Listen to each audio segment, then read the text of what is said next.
Chapter 45 A New Discipline. It began with a forge.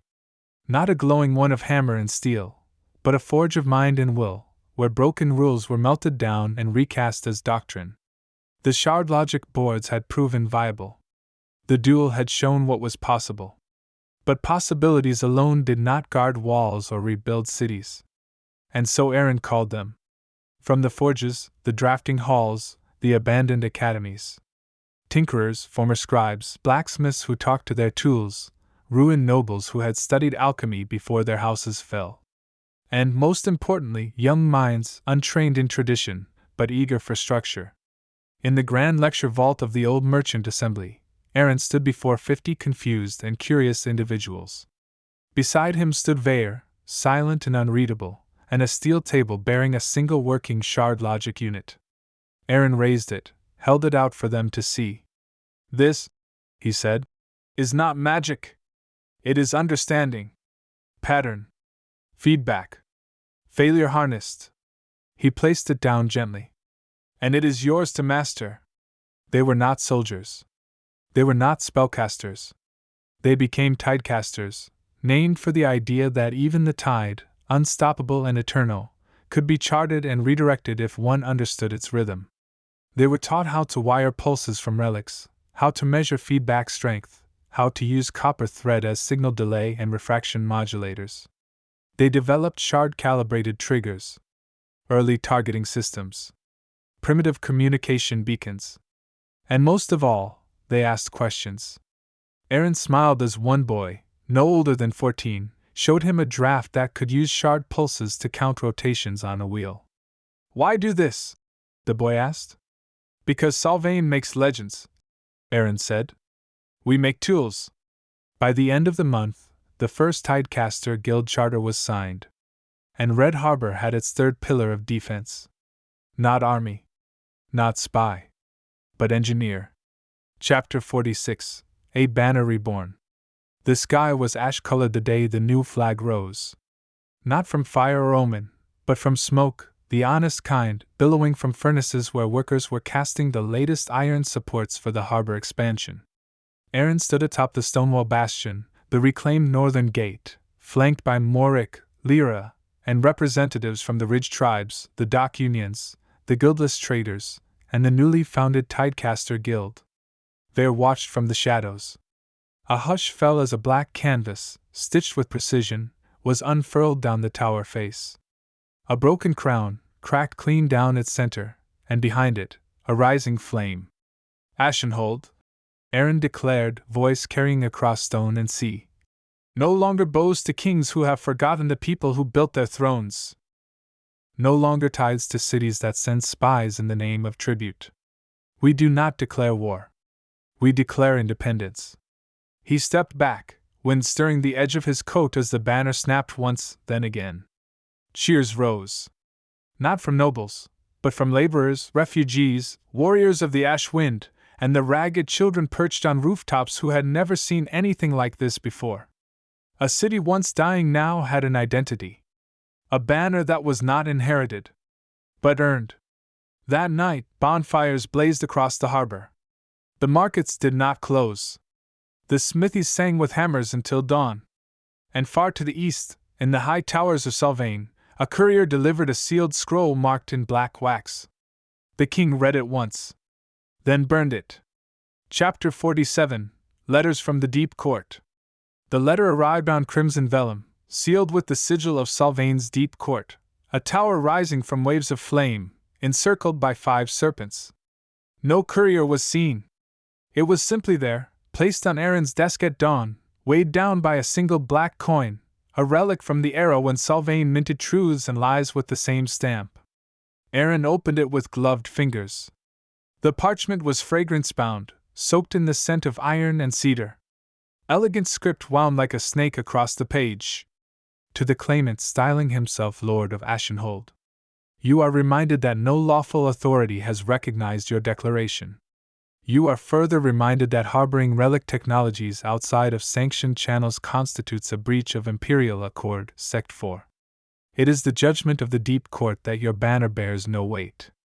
Any further defiance will be met with proportional rebalancing. There was no seal of war. No demand for surrender. Only the coin. Only the silence that followed it. Morik spat the moment he saw it. They're threatening trade. Not armies. They want others to doubt us, Lyra said. Strangle us with perception. They don't need to march, Aerin replied. They just need the world to believe we're pretending. He turned the coin over in his hand. One side bore the crown. The other, a blank circle, smooth and formless. Then we'll show them we're not pretending. We'll legislate. Chapter 48: A City Arisen. The newly built Ash Tribunal chamber had no throne. It had a dais. A half-moon of stone benches. A ceiling of wood and crystal, where shardlight refracted in tones of gold and steel. It had no court wizards. Only scribes, guild leaders, laborers, tidecasters, and 3 representatives from the Ash Wind. And at its center stood Aerin, not as a king, but as first signatory of Ashenhold's founding charter. We rise not because we rebel, he said. We rise because we remember that law is not dominion. Law is a promise. The first tribunal session passed 3 key edicts. 1. The Charter of Public Enlightenment. All children within Ashenhold's reach, regardless of caste or lineage, would receive education in arithmetic, letters, and shard safety protocols. Schools would be built from repurposed merchant halls. Lessons would be free. Literacy was no longer a luxury, it was infrastructure. 2. The Shard Use Regulation Act. All shard-based tools, engines, or devices must be registered with the tribunal. No individual, noble or otherwise, may hoard relics for private warfare. Only licensed tidecasters may handle open-core shards. Shard use was no longer mystical. It was technical and governed. 3. The Free Labor Zone Declaration. Within the harbor's southern quarter, bonded servitude was abolished. No citizen of Ashenhold may be forced into work under debt chains. Trade must be free. Labor must be willing. This law bore the mark of every tribe, merchant, and guild who signed the Fireborn Pact. That night, the city did not riot. It worked. Smiths stoked their fires with more urgency. Dockhands drank and debated legal language. Children whispered of letters as power. And in the upper chambers, scholars began copying the edicts onto steel tablets, a law that could not burn. Aerin returned to the tower alone. Vare waited in the shadows. You write law like a man laying mortar, the mage said quietly. Aerin nodded. Because the throne I want doesn't sit beneath me. It stands behind them. Chapter 49: The Forged Treaty. The scent of iron and salt filled the harbor air, thick as blood, sharp as thunder. In the bowels of the southern district, the first operational shard forge hissed to life. Forges that once melted chain and blade now tempered something new, not just weapons, but machinery. Shard-fed turbines. Relay valves. Engine brackets. Logic slates. And above all, tools, powered not by magic, but by understanding. Aerin stood within the foundry's heart as steam hissed through copper veins. Beside him were 3 figures who once would have slit each other's throats without blinking. Valriker, leader of the Fireborn tribes. Captain Theravarn, matron of the Salt Fang pirates. Lyra, now formerly Ashenhold's Minister of Trade and Intelligence. Each bore their own scars. Each had lost something to Sylvain. Today, they signed together. The forged treaty was more than ink on parchment. It was an agreement carved onto a slab of heat-tempered alloy, etched with a shard engraving pen and cooled in silence. The Pact of Iron and Ash. Red Harbor shall not stand alone. Any blade raised against its sky is raised against us all. In peace, we share salt and steel. In war, we burn as one. It was signed in blood, not as tradition, but as memory. For each of them had bled already. Now they would bleed forward, not back. With this, shared Shardforge access was granted to the allied tribes and pirate enclaves. Skilled labor flowed in. Saltfang engineers brought water-driven wheels. Fireborn smiths offered obsidian resonance cores. Ashenhold's tidecasters supplied logic schematics. For the first time in living memory, the fractured and forgotten forged something together. And at the center of it all, Aerin's map spread wider. He no longer ruled a city. He founded a state. Chapter 50, The Crownless Flame. The square was silent. Not from fear, but from weight. A new monument had been raised in the center of Echo Square, where the last of the old merchant statues had been torn down and smelted into nails for school roofs. It was a pillar of brushed steel, 4 meters tall, embedded with the relic stone of the city's oldest archive vault. At its face, carved deep into iron, glowed the declaration. Ashenhold is not a city, but a promise. A promise that justice needs no bloodline. That power can be built, not inherited. That flame can warm as well as burn. We are the broken. And we do not kneel. No name signed it. Only the symbol at the base, a crown split down the center, wreathed in stylized flame. The Crownless Flame.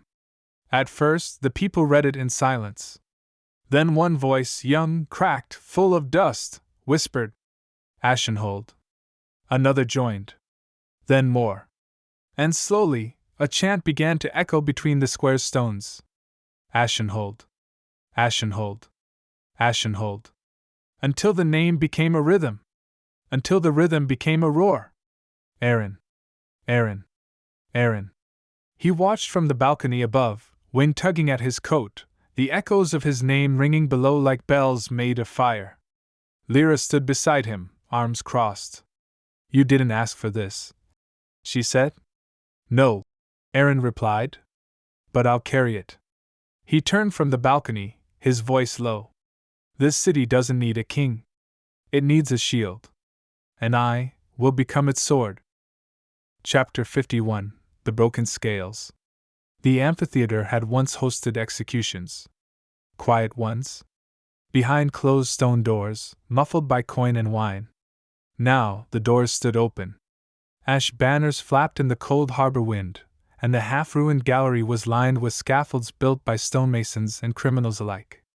Common folk stood shoulder to shoulder, eyes fixed on the raised dais at the center, where a steel scale, twice the height of a man, gleamed under shard light. The blood court had begun. Aerin did not sit on a throne. He stood. Clad in charcoal-dyed leather lined with ash cloth, the broken crown emblem stitched into his left shoulder. Morik stood beside him, stone-faced. Lyra loomed behind a column, recording every word. He raised one hand. Bring them forward.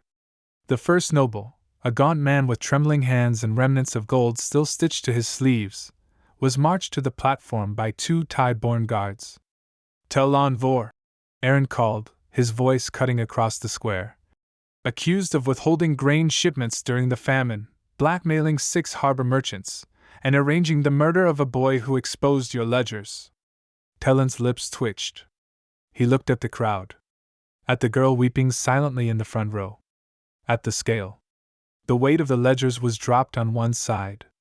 On the other, a bag of the grain he never delivered. The scales tilted. Telon fell to his knees. Mercy, he whispered. Please! I didn't mean for the boy. The crowd hissed. Aerin only nodded. Truth is not given, he said coldly. It is earned. You may yet choose your fate. One by one, the corrupt were marched forward. A woman screamed, defiant to the end. A merchant wept and offered everything. A former pirate captain laughed as her crimes were read aloud, only to shudder when Morik described her acquisitions of refugee children.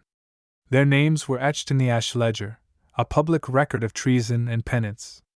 By midday, the chants had changed. Let them kneel. The flame remembers.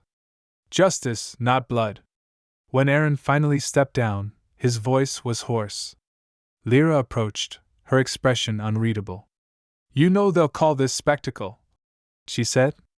Good, he replied. Let them see that spectacle can teach. And as the crowd dispersed, murmuring of penance, of weight, of names once feared now shamed, Aerin knew. The city no longer feared its past. It was learning to name it. Chapter 52, Blades and Oaths. At dawn, the guilty were lined up at the stone yard. Not for a firing squad. Not for gallows. But for work. Their hands were unbound, but watched. Each wore a crimson sash over their shoulders, marked with a single glyph, Reckoner. Aerin stood before them, flanked by members of the Ash Tribunal and citizens selected by lottery. He unfurled the new scroll. Trial by redemption, he declared. You have confessed. And now you choose. Exile, to walk alone, marked and nameless. Death, swift, clean, and final.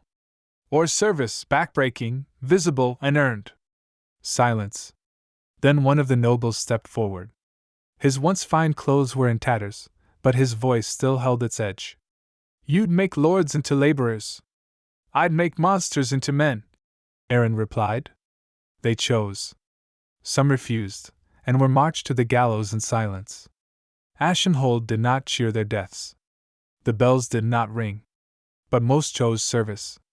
They shoveled ash from sewers, dredged clogged canals under the gaze of those they once starved, carried stone for the reconstruction of walls they helped undermine.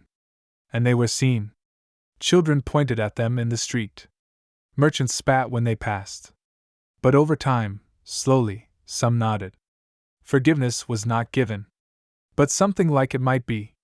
Lyra sat on the edge of the tribunal steps one night, watching one of the nobles haul sacks into a flood barrier. You know, she murmured, this could backfire. They could rise again. Aerin stood beside her, arms folded. Let them rise, he said. But this time, they'll rise owing something.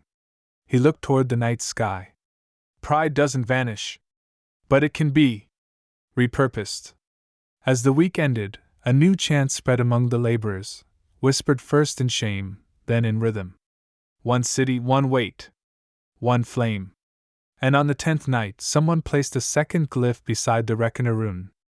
Oath-bound. Not an official mark. But Aerin let it stay. Because some scars become symbols. And Ashenhold was beginning to understand both. Chapter 53, The Crimson Mask. Lord Centuravel stood in chains, back straight, as if the amphitheater itself were beneath him. The morning sky draped ash-gray over Red Harbor, and the wind off the sea carried a faint scent of steel and burning coal. Sen's voice rang out, defiant and clear, echoing between the stone colonnades of the tribunal square. You think yourself a king? Sylvain will crush this place. Your banners will burn. Your name will vanish from every record but the list of fools. Aerin didn't blink. He stood on the tribunal steps, neither armored nor robed, only in his plain ash-gray coat, the broken crown insignia stitched to one shoulder. And yet, he said softly, you are the one in chains. When offered redemption, service in the dredge pits, 10 years' labor in the flooded southern quarter, Sen spat. I was born noble, he hissed. I will not die crawling. Aerin nodded. He raised his hand once, silently. From the gallery arch above the square, a single figure stepped into view. Clad in black, face covered with a smooth red mask carved from lacquered shardwood. No eye holes. No markings. Just a blade in hand, curved, ceremonial, unshaking. The crowd stilled. The figure moved like a shadow. Sen began to shout, something about bloodlines, about rightful rule, about vengeance. But the blade flashed once. And he fell. No cry. No scream. Just silence. The figure bowed toward Aerin. Then vanished. No name was given. No decree announced. The people didn't cheer. They watched. They remembered. And by nightfall, whispers moved through the taverns and alleys. The Crimson Mask. The one who ends traitors. Not a man. Not a ghost. Justice in flesh. It was theater, Aerin knew. But theater with teeth. Lyra later approached him in the war hall, arms crossed. A myth, already? That fast? Aerin didn't look up from his map. Symbols move faster than facts. And when they start to fear the mask more than they fear you, then I'll know it's working. Chapter 54, The Ash Scroll. By now, Ashenhold's noble houses were fractured relics of old power. Some had fled. Others had knelt. But too many still lingered, quietly hoarding land, relics, or wealth, waiting, perhaps, for Aerin's fall. So he summoned them. Not with blades, but with parchment. In the Hall of Echoes, now lined with black banners and shard-forged light prisms, Aerin stood with the Ash Tribunal behind him, and a new scroll in hand. It bore 12 clauses, inked in public record and etched into 2 metal plates for permanence. The Ash Charter. All noble families retaining land or privilege must swear fealty to Ashenhold, not by blood, but by deed. Public service is mandatory, 1 year of physical labor or governance aid per generation. All shard relics must be declared and either licensed or surrendered. Trade must pass through Ashenhold's ledgers, no shadow tolls, no secret ports. Any violation of these terms would be seen as treason. One by one, they were called forward. House Yent, once tax masters of the upper docks, signed. House Durrell, merchants of marble, signed. House Kaelwyn, smugglers made legitimate, hesitated, then signed too. Behind them, the crowd watched. And so did a handful of spies hiding behind merchant banners and scribe coats, eyes narrowed, taking careful note. Each signature made it harder to rescind loyalty later. Each clause bound power under law. The scroll did not ask for love. It asked for obedience. And in its ink, it wrote the end of the old noble order. That night, Lyra handed Aerin a sealed note intercepted from a Sylvain courier. "They're paying attention," she said. "And they're afraid this might actually work." Aerin placed the scroll into the city vault, beside the ash ledger and the forged treaty. "Good," he said. "Let them fear paper. It's more dangerous than steel." Chapter 55, The Silent Flame. The amphitheater breathed as one. Citizens leaned on cracked stone balustrades, whispering through the salt-heavy mist. The final trials of the Blood Court had drawn all of Red Harbor to witness, not justice in the old sense, but in the new. Forged, not inherited. And among them, unnoticed until the third sentencing, sat a figure swathed in slate-gray silk. Unmoving. Unblinking. Unnerving. Aerin saw her from the tribunal steps. Upper tier. No sigils.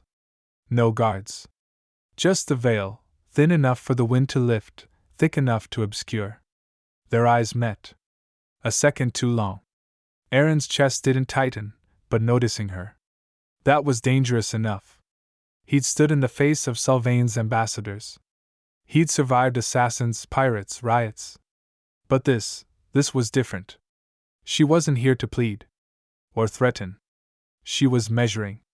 Later that night, Lyra stormed into the council room, papers in hand and the look she wore when trouble arrived, gift wrapped in lace. "Lady Veridane Marcus," she said, voice clipped. "Nobility. One of the inland banners. Marcus controls the Mire Iron caravans. Her house hasn't spoken publicly in decades." Aerin closed the ledger he'd been reviewing. "So why now?" "Because you turned Red Harbor into a declaration." Lyra tapped the paper. "She came on an empty inspection vessel, one flagged for grain but carrying none.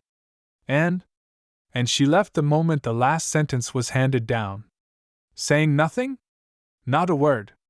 To anyone." Aerin folded his hands beneath his chin, thoughts ticking like an unseen clock. "She came to see if I was worth fearing." "And?" Lyra asked. "I don't know yet," he said. "But I think she does." Later, when the amphitheater cleared, the space she had occupied remained untouched. A single slate-gray ribbon drifted in the sea breeze. Law is not justice until it binds the powerful.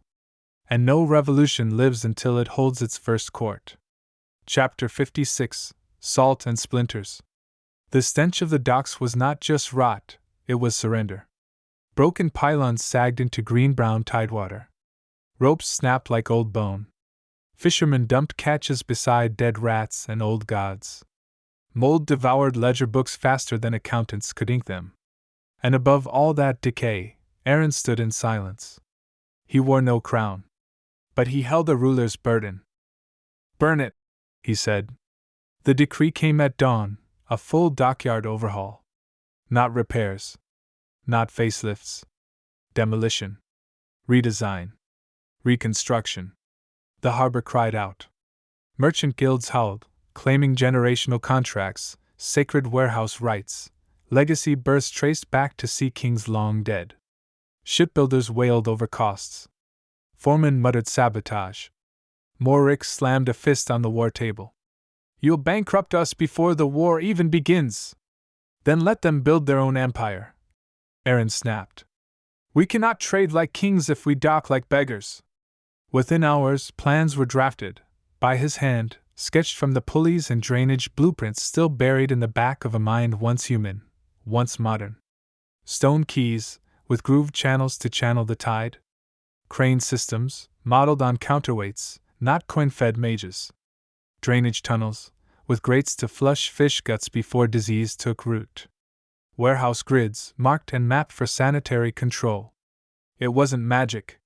It was memory. It was a vision stolen from an age this world never lived through. The guildmasters threatened boycott. Aerin met them in the council square and unrolled one document. The docks will be seized, he said flatly.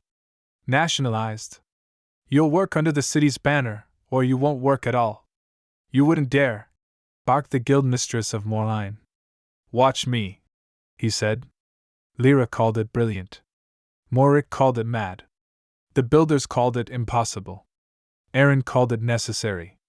And when the first crane arm rose against the horizon, imperfect, uneven, but undeniably new, a crowd gathered to stare. Even the rats paused. Progress, they whispered, tastes like ash and iron, and smells like sea salt and smoke. Chapter 57, The Unseen Tide. Minor POV Halem Dockworker. The first time Halem saw stone rise from the harbor mud, he laughed. A short, bitter thing, more bark than humor. Because stones don't rise. Not here. Not in Red Harbor. They sink. Like dreams. Like promises. Like men who trusted too easily.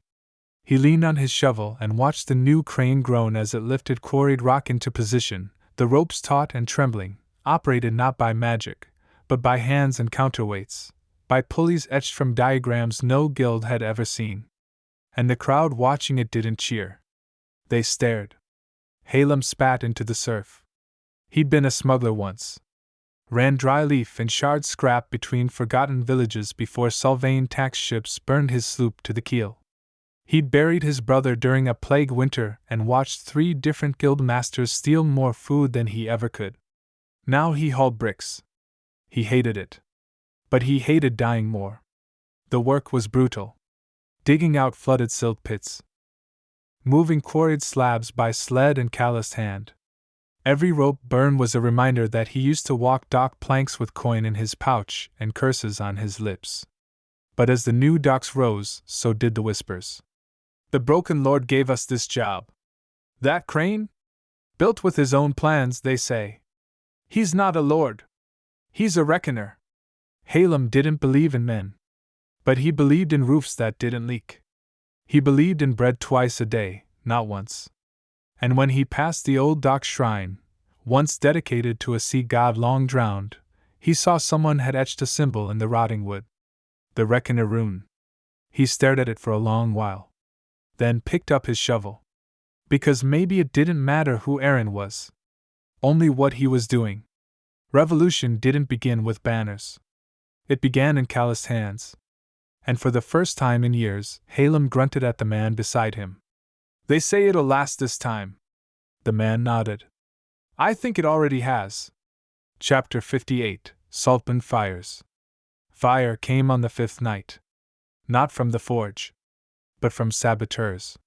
3 dock cranes collapsed in tandem at high tide, their loadstones twisted with false counterweights. A storehouse near the new grain yard went up in flame, blue and green tinted, soaked in alchemist's oils. Lyra brought the news, breathless and bloodied. Sylvain backed. Paid through proxy guilds. We caught 2. Aerin didn't flinch. He was already moving. At dawn, the main square was silent. Not from fear, but anticipation. A wooden post had been raised overnight. At its base knelt one of the saboteurs, arms bound, eyes hollow. Over his chest, nailed through flesh and shirt, was the sigil of the Guild of Moorline Steel. Aerin stepped before the crowd in full view. No speech. No declaration. He nodded once. The crimson mask stepped forward. A single blade. A clean cut. And the crowd exhaled, relieved. Not for mercy, but for clarity. The other saboteurs were not executed. They were sentenced to rebuild the docks they tried to destroy. By noon, they were hauling saltstone beneath the eyes of the very men they might have killed. One fell from exhaustion. No one caught him. But Aerin didn't stop there. He gathered the dockworkers at the Ash Tribunal Hall. Halem stood among them, still caked in dried mud, listening. Aerin raised a hand, and the room quieted. "You do not answer to guildmasters now," he said. "You answer to your own unions. And through them, to the harbor." He laid out terms. Fixed pay, not variable. Weather rates. Bread and salted meat, twice daily. Shardlight lanterns, to work nights without lantern tax. Protection, under oath. But in return? "You swear to Ashenhold," Aerin said. "Not to me. To what we are building. To each other." And the docks shook with applause. The merchant lords grumbled. But their ships needed port. And their hands? They had none left. Because Aerin had bought the laborers. Not with gold. With dignity. Chapter 59, Iron in the Water. The chains were gone. No tome men with grease-stained ledgers. No broken cranes creaking like dying bones. No guards demanding bribes for berth space. Just water, deep and open, lapping against smooth black stone carved with the mark of the flame. And then they came. The first ship approached at dawn. Her sails stitched with the sigil of Strake Hollow, the grain ward, and she glided in like a promise made flesh. Behind her, smaller hulls followed, one low and wide with barrels of medicine, another carved with fire-born runes, dragging freshly felled timber tied with obsidian twine. A murmur ran through the streets. People climbed onto rooftops, peered out of windows. Farmers stood on barrels. Even children stopped chasing rats in the gutters to stare. Because it had been years, no, decades, since any vessel sailed into Red Harbor not out of obligation or desperation, but respect. Aerin stood on the flame pier as the first cargo net was lowered. The quay was smooth, reinforced. Lanterns lined the path, glass and shardstone, catching the early morning light like scattered fireflies. Lyra leaned beside him, watching. "You going to name it?" she asked. He nodded. His hand touched the railing. "This dock stands on ash, stone, and blood," he said. "But it won't be known for any of that." He raised his voice to the wind. "I named this place the Flame Pier. May it carry those who arrive in shadow toward a future worth burning for." Cheers rose from the crowd. Not from nobles. Not from soldiers. From people. That night, the shard glass lanterns lit for the first time. A line of flickering flames stretched across the harbor mouth, blue and gold light dancing on black waves, on granite pavers, on salt wetwood. From the rooftops and alley eaves, thousands watched. No fanfare. No trumpet. Just quiet all. A girl whispered, "Look!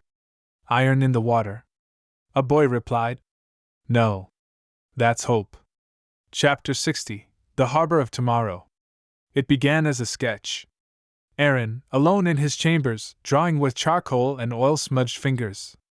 Not walls. Not towers. But desks. Chalkboards. Study halls. He labeled rooms. Navigation. Script and cipher. Shard safety. Tradecraft and ledger logic. When he was done, he turned the sheet over and wrote, "The Tide-Born Academy. For any child who has hands and hope enough to reach for more." It was built on land once used to dry fish guts. The scent lingered in the stone for weeks, but they scrubbed it clean.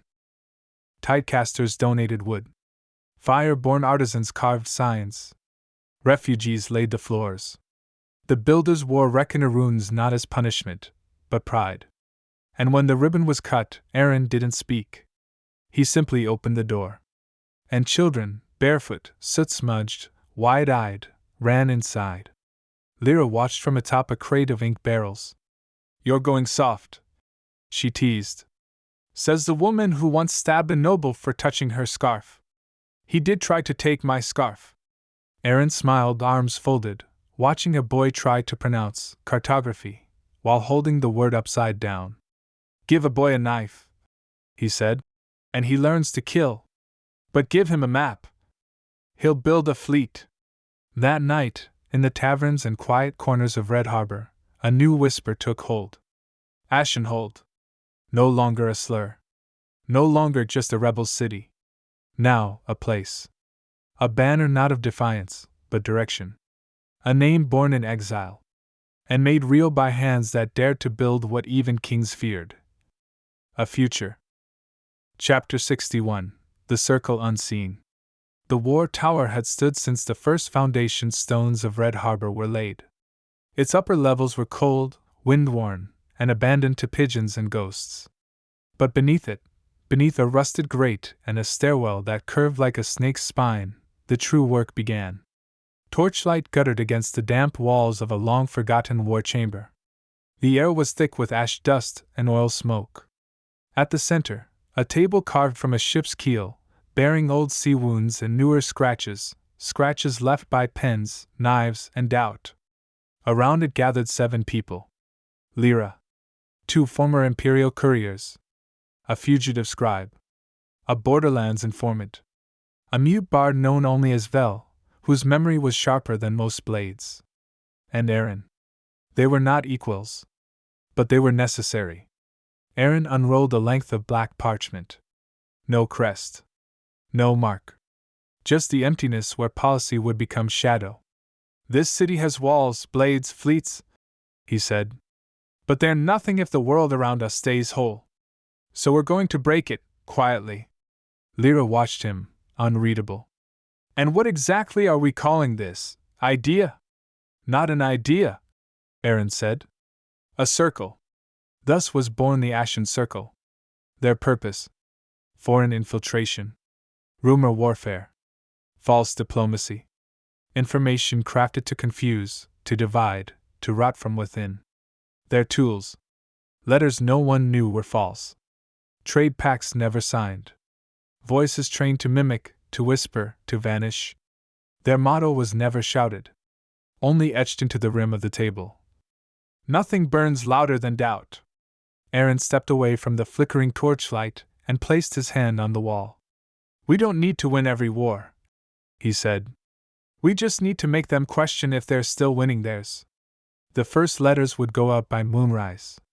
And from that silence, Ashenhold's loudest fire would begin. Chapter 62. Letters with Teeth. The first letter bore the seal of House Varenton, stylized with a subtle imperfection, a flick in the wax swirl that only the right steward would notice. It was addressed to Lord Kelvern, Border Lord of Sylvain's northern marches. It read: "Our mutual understanding with the Ashen Envoy stands. Do not delay the tariffs, let Sylvain wonder where your loyalty lies. The broken lord keeps his promises."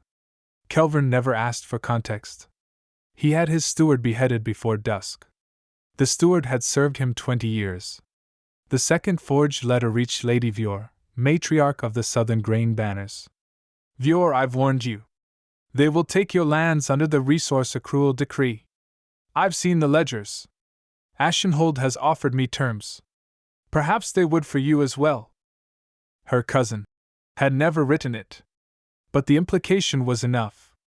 She immediately froze outgoing shipments to Sylvain, citing internal inspection.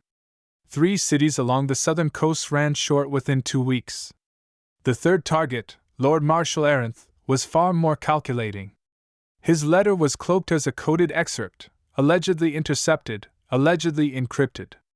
Loyal blades are no longer reliable. Internal sabotage predicted.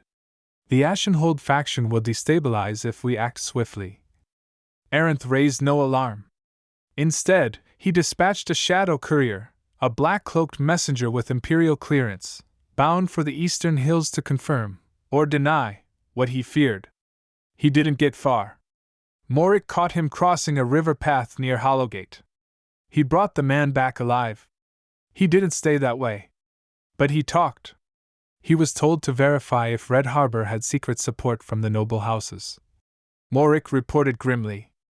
And if it was true, to burn the names. Aerin folded the report and poured a measure of wine he didn't drink. They're not losing control, he said. They're starting to believe they never had it. No blade had been drawn in Sylvain's halls. No fort had fallen. But letters moved like shadows through their corridors. Fear had no uniform. But it now had a name. Ashenhold. Chapter 63, The Fireless War. It began not with a scream, but with a lullaby. Low, rhythmic, catchy, the kind of tune that weaved its way into the back of your mind and stayed there long after the music stopped. He rose from ash, no crown to name. With fire on breath and none to blame. He walks where kings once knelt and cried. The harbor's sun, the flame that lied. First sung in the back corner of the Three Tin Cups Tavern, the ballad spread like spilled oil. No singer claimed authorship. No bard could trace its root. But by the end of the week, it was whistled by fishermen, sung softly by stable hands, and hummed by mothers rocking children to sleep. In the upper cities of Sylvain, it became known as the Ash Dirge, banned in noble halls, but never truly silenced. At the same time, the first sermons leaked into the smaller churches of the Sylvain territories. Ancient doctrine, slightly twisted. Scrolls unearthed from forgotten texts. Rediscovered near Red Harbor hinted at divine correction, kingdoms fallen when faith was hoarded by kings rather than shared among the poor. Priests in rural temples, already bitter from lack of tithe support, began to murmur. The capital has lost the light. The fire now burns in the ash. They said it softly, but they said it often. The final strike came in the form of a puppet. A traveling troupe, unaffiliated with Ashenhold, or so they claimed, began performing a show called The Tower and the Tide. It featured a clumsy, obese puppet duke named Treason, who stole bread, burned books, and shouted nonsense in a velvet voice. In the final act, as the crowd of puppet peasants chanted for change, a figure dressed in tattered red and ash gray entered with a banner, the broken crown wreathed in flame. He scaled a puppet tower, marked Sylvain, and planted the banner at its peak. The crowd of children screamed with joy. Their parents didn't stop them. Lyra nearly choked laughing when she caught wind of the puppet scripts. You're waging war with bedtime stories. Aerin didn't look up from his desk. And every mother who hums them, he said, becomes a soldier. Chapter 64, Cipher and Flame. If songs and stories were the soul of the fireless war, secrecy was its spine. In a chamber beneath the Ash Tribunal, Aerin gathered his closest cipherites, scribes, linguists, and half-criminal traders, and presented a single instruction. Make Ashenhold unreadable. The first solution came in ink. An alchemical formula was developed that dried clear under candlelight but revealed itself when passed beneath shard light of a certain resonance, a pale, humming blue. Only a few locations in Ashenhold had the required glowstone frequency. This ensured even if couriers were intercepted, the words could never be read without the correct light. The second breakthrough was in cipher wheels, mechanical dials inspired by Aerin's fragmented memories of old-world encryption. Each wheel contained letters, numbers, and shifting sigil markers unique to the Ashenhold calendar. It reset weekly, meaning even a cracked message was useless after 7 days. Every operative had one. Every message passed through at least 3 wheels before delivery. Lastly came the most dangerous tool, the bait letters. Each carried by couriers designed to be caught. One letter falsely claimed that a Sylvain general was defecting to Ashenhold. Another hinted that an entire fort on the border had secretly flipped allegiance. The letters were never meant to reach their true recipients. They were meant to be found. And they were. By the end of the month, Sylvain's inner court had accused 5 of its own lords of treason. None had ever spoken to Aerin.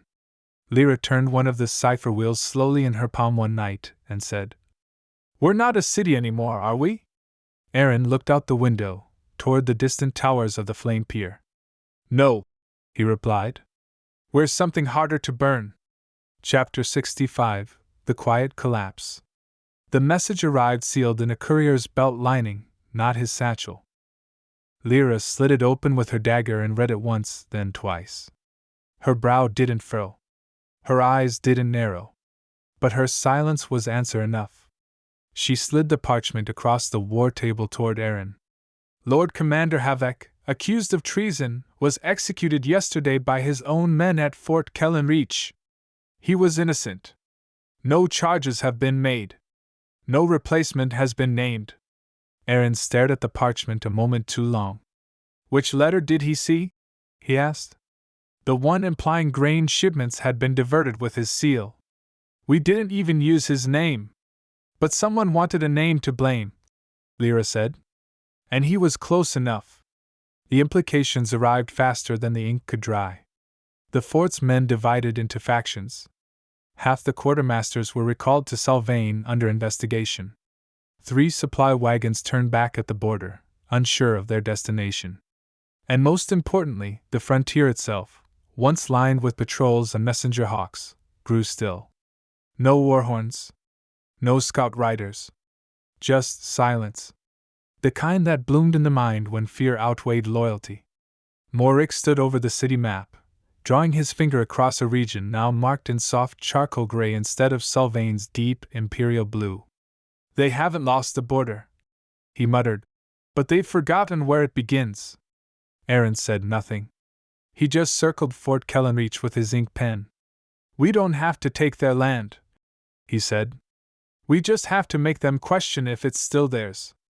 In Sylvain, noble lords met behind silk curtains and asked questions that had no answers. Was Havek disloyal? Did the traitors fake the letter? Is Ashenhold behind it, or was it one of us? No declarations of war were made. But no orders were trusted either. Thus the blade dulled. Not broken. Just turned inward. Chapter 66: Fire in the Grain.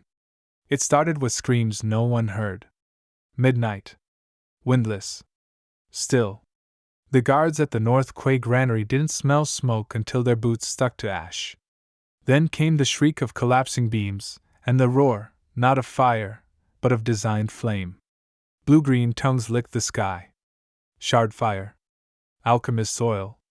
This was no accident. 3 granaries burned that night. And 1 barracks. The last was struck with something worse than fire, fear. The building didn't fully ignite. It was smeared with scent markers that mimicked fire compounds. Rats fled. Dogs howled. A soldier spotted a glint, screamed, "Poison!" and fled with 20 others. No spark had touched that barracks. But it emptied itself before dawn. By morning, 56 were dead. Hundreds more injured. The food stock, months of grain and salted meat, was gone. Ash drifted into the alleys like snow. Children cried not from hunger, but because the smell reminded them of something deeper. Desperation. Lyra arrived at the site wrapped in an oilskin cloak, Ash sticking to her braid. "Sylvain," she said flatly. "Too coordinated. Too cruel. They knew where to hit." Aerin stood among the cinders, watching embered grain crackle beneath his boots.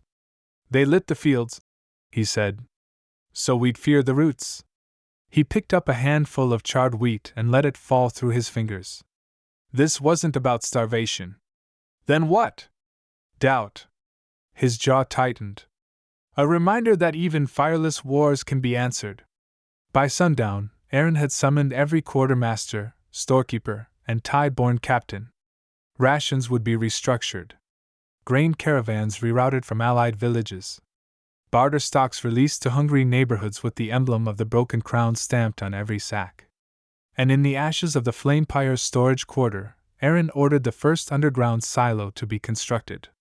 Stone-lined. Reinforced. Hidden. Because next time, fire would find only smoke. Chapter 67: The Shadow in Rags. The girl was no more than 15.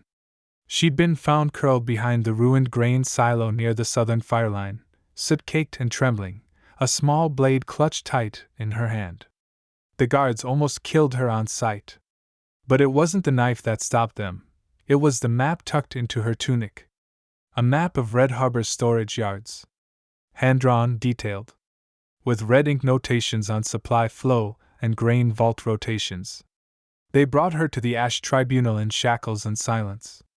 Sewn into her collar was a slip of parchment so tightly stitched it took Lyra 3 minutes to unpick it. It bore no signature. Only 5 numbers and the mark of Sylvain's 4th cipher column. A deep agent code. Interrogation failed. She gave no name. No sound. No plea. Only sat with her head down, lips pressed, as blood from a cracked lip crusted dry. The tribunal wanted to make her disappear. But Aerin requested her alone. The chamber was dark, lit only by a single shard lamp suspended like a star from the ceiling. Aerin sat on the opposite side of the table, cloak discarded, gloves off, no guards in sight. She looked at him once, then down again. He didn't raise his voice. "You're not the first they've sent," he said quietly. "But you're the youngest." No response. "They taught you not to speak. Not to break. Not to beg." Still nothing. "I won't ask you to beg." A pause. "But I will ask you to listen." He leaned forward. "Loyalty doesn't matter. Not really. Hunger does. Pain does. Purpose does.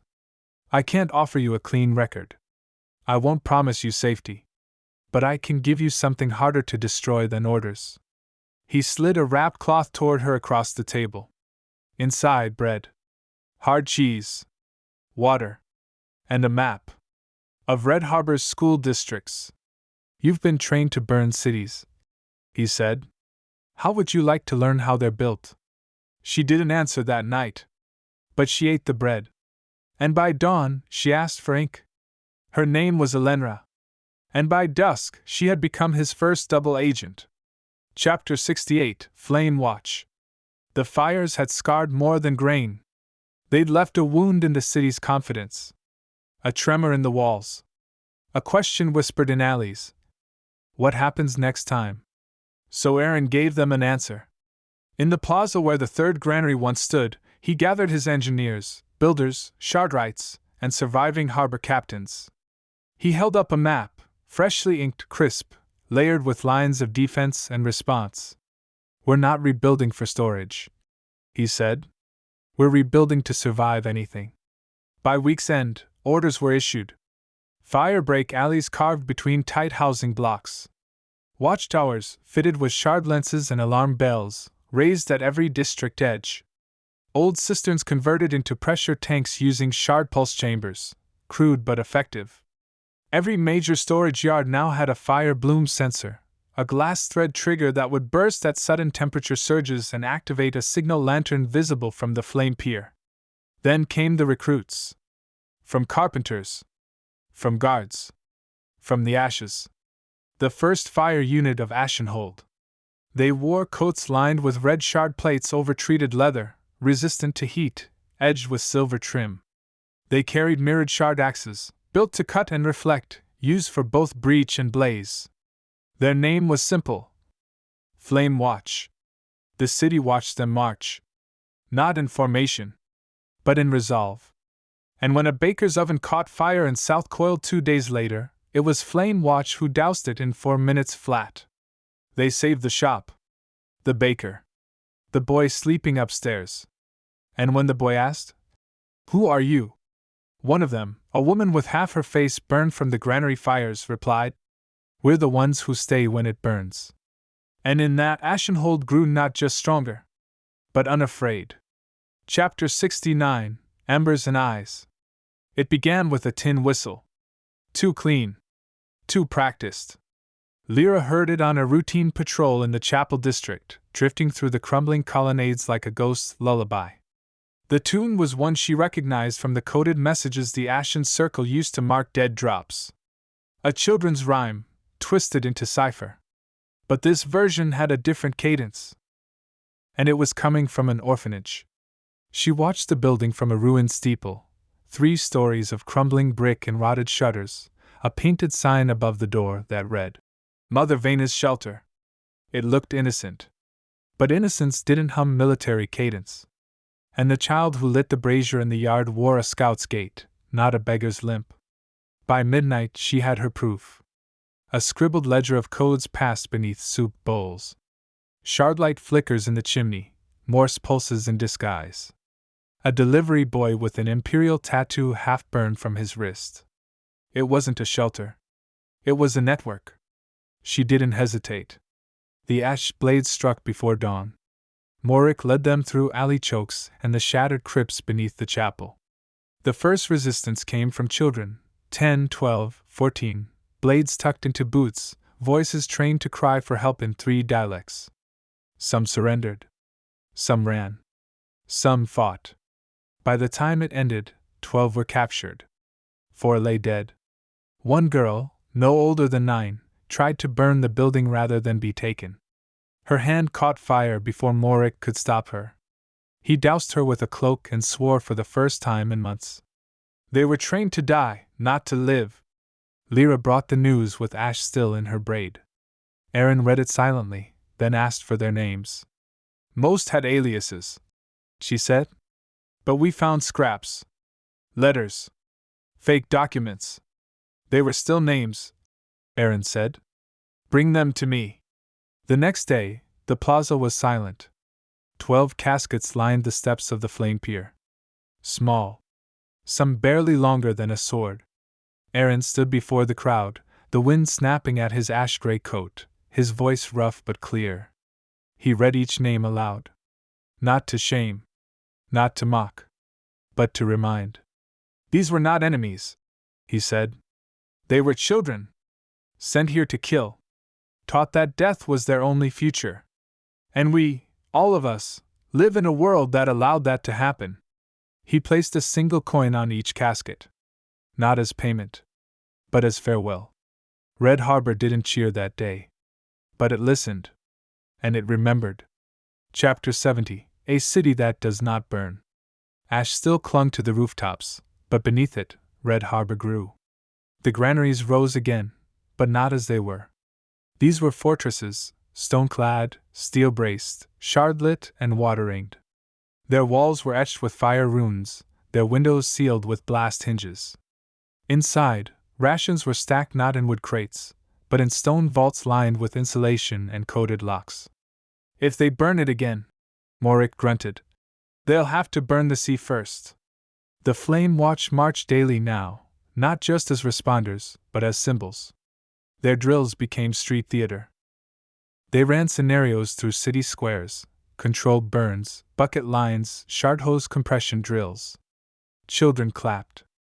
Merchants joined the drills. The city trained itself to defy fire. One by one, walls across Red Harbor were painted with a new mural. A broken crown rising above a black flame stopped cold by a wall. Below it, in red script, "We do not burn twice." The message was clear. Not defiance. Not revenge. Resilience. And as spring crept toward the coast, refugees began arriving not just to escape Sylvain, but to become Ashenhold. Fishermen brought new nets. Miners brought shard ore. Teachers arrived asking where they could serve. And for every wound the city bore, there was a brick to mend it. Because war wasn't just waged on borders. It was fought in alleys. In the hearts of orphans. And in the courage to rebuild the same wall twice. Chapter 71, The Ash Banner. The morning sky hung heavy with fog, as if the world itself held its breath. The sea churned softly against the flamepire's foundation stones, and the people of Red Harbor stood still, packed shoulder to shoulder across the plaza, the rooftops, even on scaffolding overlooking the dry dock cranes. There had been no proclamation. No rallying horn. Just a summons posted in red wax at dawn. And yet they came. From every district. From the shipwrights' bay to the ash-slicked markets. Even the fire-born emissaries arrived, draped in leathers and bone charms, their warriors silent. They all faced the gate of iron salt, the western harbor gate. Above it, A pole had been set. Thick. Iron-bound. Blank. Until now. Aerin stepped onto the sea ramp flanked by Lyra and Morik, the murmur of thousands falling into silence with the crunch of his boots on the stone. He wore no crown. Only the cloak of ash and steel he'd worn when Red Harbor was still rubble at his feet. He carried the banner himself. Not made of silk or royal linen, but woven from gray-threaded warcloth soaked in ash dye. Black stitching formed a broken crown, and from the crack bloomed fire, jagged, chaotic, yet rising. When he reached the mount, he planted it deep. The poles struck iron with a ring that echoed through the harbor like a bell forged of finality. For a moment, nothing moved. Then the wind shifted, caught the banner, and unfurled it. And the city exhaled. There were no cheers.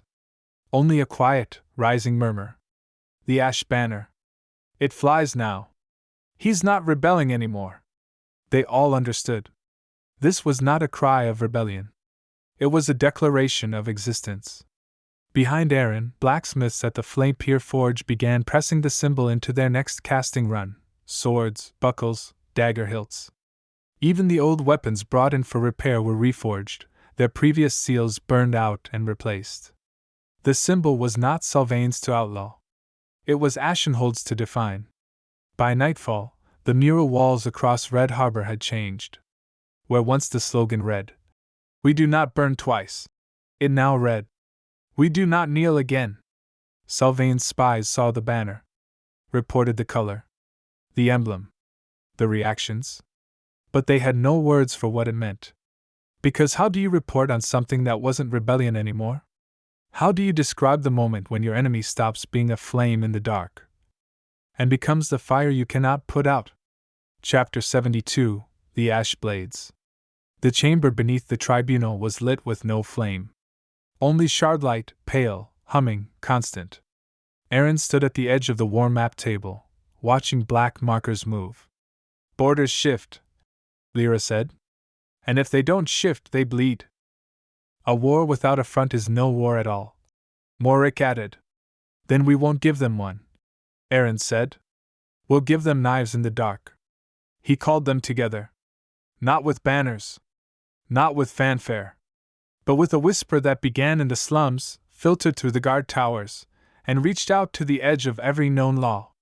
From the ranks of the Tideborn, he selected 12, those with scars too deep for uniform peace, but whose loyalty had outlived fear. From the Fireborn tribes, he accepted 5 warriors who had once run raids on Sylvain caravans for food and vengeance. From Lyra's ledger, he chose 6 names written only in code.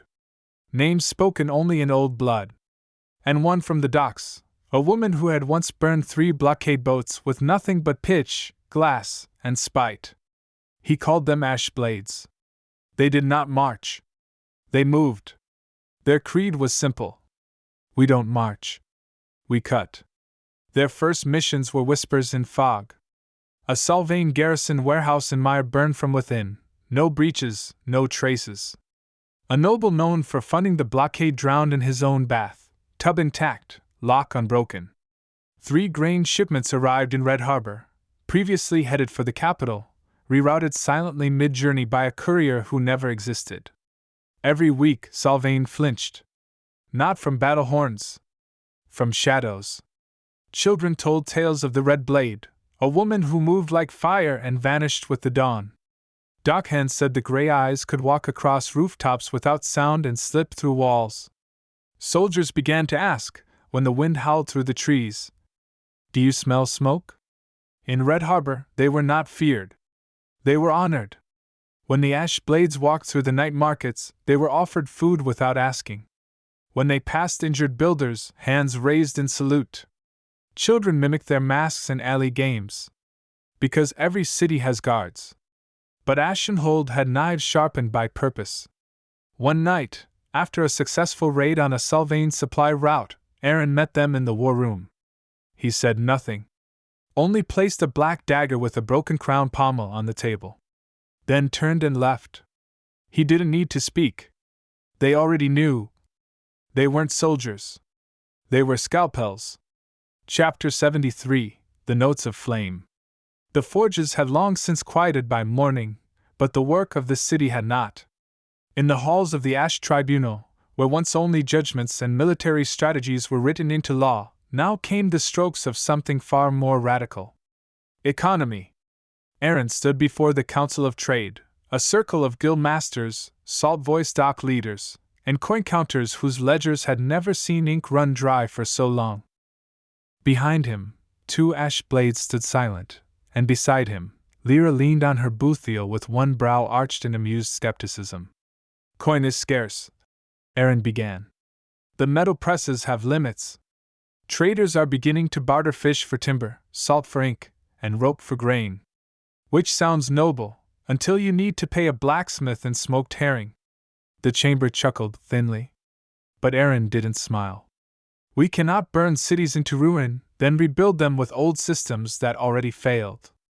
We need something new. He held up a slip of parchment. Thick bonded, etched with flame ink sigils along the border. At the center, the broken crown stamped in red, surrounded by a ring of linked grain stalks and shard fragments. This, he said, is a red note. A currency of trust, not coin. Backed not by gold, but by food reserves, timber stockpiles, and most critically, shard relics sealed within Red Harbor's vaults. The first rollout would begin with dock unions, who received red notes in exchange for storage rights and future labor. Local farmers, who were granted a value scale for grains and livestock. Merchant guilds, who would receive incentive bonuses for accepting the note in trade agreements. Each note was serialized, stamped with a rotating cipher code for fraud deterrence, and guaranteed personally by Aerin. They called him mad. Privately. Until the markets accepted it. Until Timberfall Village used red notes to purchase water pumps. Until the Myrian traders began offering discounts to buyers using red notes, citing Ashenhold currency as more stable than Sylvain's delayed grain coin. Within a month, prices stabilized. Local trade tripled.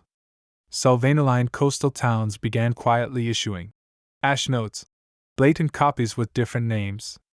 But none carried the broken crown. None bore Aerin's personal oath.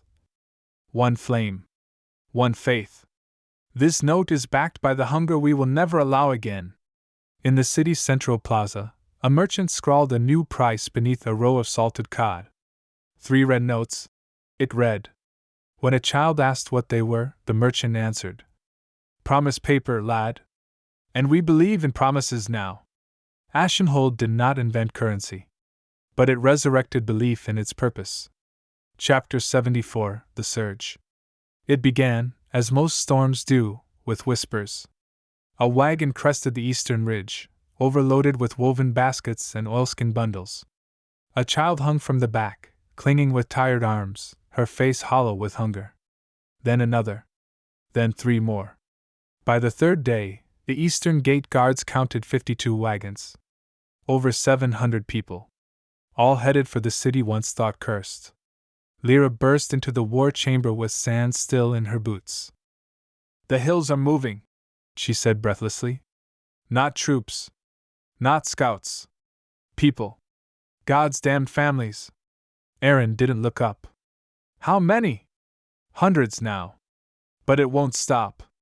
"Why?" "Because you gave them hope. You fool." By dusk, they had overflowed the outer camps.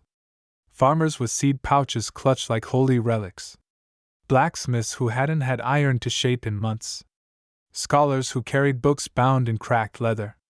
Widows with nothing but babies in slings and old wedding bands on strings. They brought stories. Of towns falling under Sylvain's new purity axe. Of grain being seized. Of soldiers gone hungry, then rogue. Of children whispering the ash dirge like a prayer. Inside the tribunal hall, panic bloomed among Aerin's advisors. "We can't house them. We'll run out of soap. Disease spreads. The sewer grid isn't ready. We'll drown in kindness." Aerin stood silent. Then said simply, "Then we build a raft that floats on kindness." Emergency expansions began within the hour. Shardlight rigs ran through the night to excavate new district lines. Civic task forces were formed from Tideborn, Flame Watch, and volunteers. Builders were offered red notes for every foundation laid, wall reinforced, and latrine dug. The refugee camps were arranged not in sprawl, but in rows. Organized. Intentional. Named after the cities they fled. Southmere Quarter. Grainreach Row. Tide Hollow. By week's end, 4,000 new people had entered the gates. Ashenhold's walls groaned. But they did not break. From the balcony of the tribunal, Aerin looked down at the patchwork streets, tents beside bricks, firelight beside laughter. Beside him, Morik grunted. "We're building a city from driftwood and stubbornness." "No," Aerin said. "We're building a future." A child below waved up at him with a cloth doll that had a red slash painted across its tiny brow. A broken crown. A promise remembered. Chapter 75, Ashenhold. The thaw began with birdsong. It slipped between the frostbitten slats of the Tideborn barracks and curled around the scaffold halls and the flame-pier dry docks. For the first time in months, the ocean wind came not with the bite of winter, but with the smell of salt and bloom. Red Harbor, the city that had once stunk of rot and desperation, breathed in spring. And on the first morning of that thaw, as the sun crested the eastern ridge and cast long gold rays across the still blackened ashstone of the central square, a dozen workers unfurled a long crimson tarp across the city's heart. They worked in silence, by order of Aerin himself. Atop the cloth, they mounted a single plate of shard glass, 8 feet wide, edged in iron, and etched with lines that shimmered when the light struck them. It was not a statue. Not a monument. It was a declaration. People gathered slowly at first. Dockworkers on break. Children skipping their morning errands. Then merchants, students, builders, the sick, the hopeful. Even fire-born emissaries and distant tribal kin leaned on spears in the back rows. Lyra stood at Aerin's side, arms folded, eyes tracking every noble and mercenary and cloaked stranger among the crowd. Morik loomed to the left, the heavy ash-steel pauldron on his shoulder freshly etched with the sigil of the broken crown. Aerin stepped forward. He didn't speak. Instead, he gestured to the shard glass, and the light did the rest. The inscription blazed in shifting flame script, readable from all angles. "Let it be known, this is no longer Red Harbor. This is Ashenhold." The crowd didn't cheer. Not at first. Because this wasn't triumph. It was transformation. A slow ripple ran through them, as if the word was soaking into their bones, binding them, sealing something that had long lived without name. Aerin stepped back, his voice low and steady. "We did not kneel. We did not fade. We did not burn. This city is ash, but ash is not the end. It is the beginning. Let those who named us rebels, dogs, and thieves look now to these walls and understand, we do not ask to exist. We have named ourselves." By nightfall, the name Ashenhold had replaced Red Harbor on every trader's scroll, every map drawn by the Ashen Circle, every whisper across the border. In the north, Sylvain's court debated how to contain the declaration. In the east, exiled nobles began referring to the city with nervous precision. And in a pub outside Mire, an old merchant carved into the table. Red Harbor fell. Ashenhold rose. Thus, a city once damned by ruin claimed not just freedom, but identity. And the world took notice. Chapter 76, Ashen Ink.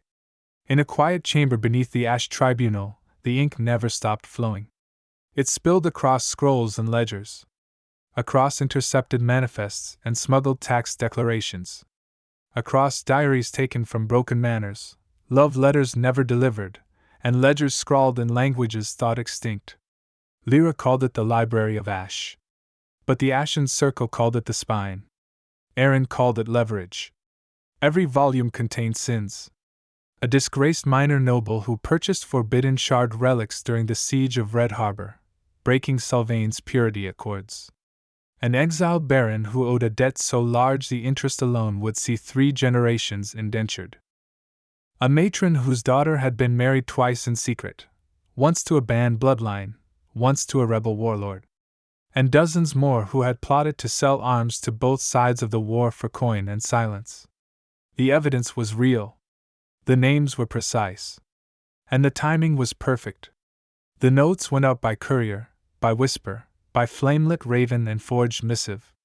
Each recipient received two things: a single damning document, signed, sealed, irrefutable, and a card, etched in black ink bearing only the words, "Red Harbor remembers. But we also forgive, for a price." Some tried to deny it. Some burned the letters. A few fled. But most replied. Some with apologies. Some with gold. Many with desperate offers of allegiance. And a few with reluctant respect. By the end of the month, Ashenhold gained 6 new covert agents embedded in Sylvain's treasury and trade bureaus. A pledge of lumber and stone from a noble family once loyal to the capital. And 3 new trade routes, formerly considered closed to rebellion, now open through the neutral discretion of ash-paid hands. Lyra tossed one letter into Aerin's lap during a strategy session. "This one used to call you the Black Flame Pretender. Now she wants to negotiate dowry for her son. Send her my compliments," Aerin said without looking up. "And a copy of the Ash Ledger's new credit policy. And if she refuses? Then remind her what ink can do that steel never could." The Ashen Circle called it diplomacy. Aerin called it what it was: control without conquest. Chapter 77: The Hollow Court. The missives came in sealed with wax and trembling fingers. Not from fear of Aerin's blades, but from fear of his truth. Some nobles folded like parchment in fire.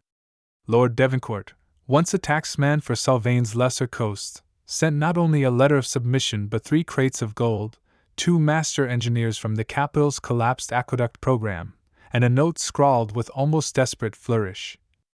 "May my coin forge roads in Ashenhold, rather than graves in Sylvain." Aerin read it aloud during the morning council and merely said, "He's smarter than he is brave." "That'll do." Others did not bend. Baron Ilrith of Kelsvarn, disgraced but clinging to the last tatters of his holdings, replied only with silence. And silence, in a time of blades and blackmail, was its own kind of threat. 3 nights later, a pair of black-robed strangers approached the flame-pier gates under cover of storm. They moved like shadows, efficient, trained, death-blind. And they never made it past Lyra's checkpoint. The checkpoint itself was not marked by walls or spears, but by a vendor selling hot fish cakes beside a smuggler's shrine and a girl sweeping ash from a stair. The assassins passed the shrine, took the turn. And one of them gasped, fell to his knees, and began frothing at the mouth. "Poison," he wheezed. "The letter, the God's damned letter." The other ran, made it to the 3rd tier of the barracks before a small blade found the base of his spine. Quiet. Surgical. Lyra stood over his dying body, crouched to whisper. "You didn't check for ink." In the war room, Aerin examined the assassin's satchel. No note. Just a small metal blade etched with Baron Ilrith's crest, so blatant it might as well have been an invitation. Aerin took a quill, dipped it in the same poison ink smuggled in on the parchment the assassin carried, the one meant to kill him. He wrote nothing. Just soaked the page, folded it, sealed it with a broken crown stamp, and handed it to a runner. "Deliver this to Kelsvarn's gates," he said. "Personally." "What do I tell the guards?" the runner asked. "Tell them the Baron's favor has been returned, still fresh." Word spread fast. The ink was never touched. The message never read. But every noble heard it. The hollow court of exiles, once confident they could dance in the space between Ashenhold's rise and Sylvain's reach, now found themselves balancing not between nations, but between fire and silence. And silence, it turned out, was fatal. Chapter 78: The Pen and the Thorn. Victory, Aerin had come to realize, was not earned by overwhelming force. It was earned by making others act irrationally. And nothing broke a court's rationality like fear of being betrayed. At a long candlelit table, the Ashen Circle worked for days with no sleep. Each team forged letters, contracts, diary fragments, and bank ledgers, all false, but crafted from truths. A letter from Lord Ravain to Countess Ilma suggesting support for Ashenhold shard research, forged in Ilma's own handwriting, using ink harvested from stolen stores. A document implying Viscount Raid's son was secretly investing in Red Harbor's new dock projects. Even a falsified marriage betrothal contract between two rival houses, including a scandalous dowry clause involving forbidden shard relics. The forged pieces were then intercepted by courier raids, discovered in bandit hideouts, or whispered through sympathetic court bards. The effect was immediate. Countess Ilma excommunicated her niece and ordered a purge of all foreign advisors. Viscount Raid publicly flogged his steward for dishonorable trade sympathies and suspended grain shipments to the border. And two minor houses, both long aligned against Aerin, suddenly found themselves in open blood feud over a betrothal that had never existed. Morik read the reports with an expression caught between admiration and horror. "You're tearing the region apart," he said. "And you haven't sent a single soldier." Aerin didn't look up from the ciphered report in his hands. "I don't need to. I just need them too busy tearing each other apart." Even Lyra, Master of Whispers, sat stunned when she read the missives pouring into Ashenhold. "They're not just fighting," she said. "They're panicking." "Exactly," Aerin murmured. "When fear guides the blade, the hand trembles. And when everyone's afraid," Lyra said, eyes narrowing, "you're the only one who gets to stay calm." "No," Aerin corrected softly. "I get to write what calm looks like." Outside the walls of Ashenhold, rival lords accused each other of treason. Messengers vanished on the road. New alliances crumbled overnight. Sylvain's attempts to unify its fractured frontier dissolved into petty feuds and silence. And within the city's dark-lit war rooms, the Ashen Circle placed a single word atop its current ledger of operations. Not war. Not conquest. Just a whisper. Disassembly. Chapter 79, Debt by Design. The coin did not clink in chests. It flowed, quiet as rain on marble floors. From frightened nobles who feared exposure. From mercenary lords who knew Ashenhold's silence cost less than Sylvain's judgment. From widows, smuggled agents, minor houses, and anonymous merchants, whose seals bore the fingerprints of more than trade. Aerin stood before the ash ledger, now housed in a locked vault beneath the tribunal. The ledger itself was a tome the size of a barrel lid, its pages of bonded ash pulp paper marked with coded glyphs and ciphers. Beside him, Lyra flipped a page, revealing a map, hand-drawn, of the coast beyond the ridge of Cinderglen. 12 towns? 3 of them abandoned, 6 barely surviving, and 3 on the edge of revolt against their own lords. "These people don't want a new king," she said. "They want clean water. They want someone to fix the wheelbarrows." "Then let's give them a wheel," Aerin said, "and a reason to remember who sent it." The plan was simple. Food was sent as gifts. Tools were sold, at 1/5 cost, through third parties. Medical aid came under the seal of the Tideborn Civic Mission, not Ashenhold's banner. The Ashen Circle drafted letters of thanks ahead of time, whispered advice to local councils, and ensured all rebuilding was done by local hands, but with shard tech, designs, and methodology from Ashenhold's School of Engineers. No flags were planted. No soldiers stationed. No titles bestowed. But weeks later, when a Sylvain auditor rode into Rivermere Hollow, the mayor said only, "We're not rebels. We just don't take orders from you anymore." Morik wasn't convinced. He growled at maps, barked at Lyra, paced while muttering, "This isn't how empires are built. You either take a city," he said, "or it gets taken from you." Aerin didn't argue. He simply turned the map and pointed at the ledger beneath. "This is conquest without siege. Loyalty without chains. Rule without the crown. By season's end." 7 towns had begun paying taxes to Ashenhold, voluntarily, in goods and safe passage. 4 had adopted red notes. And 3 new road crews, outfitted with shard pulleys and collapsible iron tracks, were building the first inland supply chain under Aerin's control. And the world still thought Red Harbor was a port city. "Let them," Aerin whispered. "Let them believe we are only ash." But in Sylvain's royal halls, the smoke had finally reached the throne. Chapter 80: Ashes in the Envelope. The missive arrived on a gray morning. Unmarked courier. No herald. No fanfare. It was found on Aerin's desk, even though no one saw it delivered. No one. Morik checked the guards. Lyra interrogated the servants.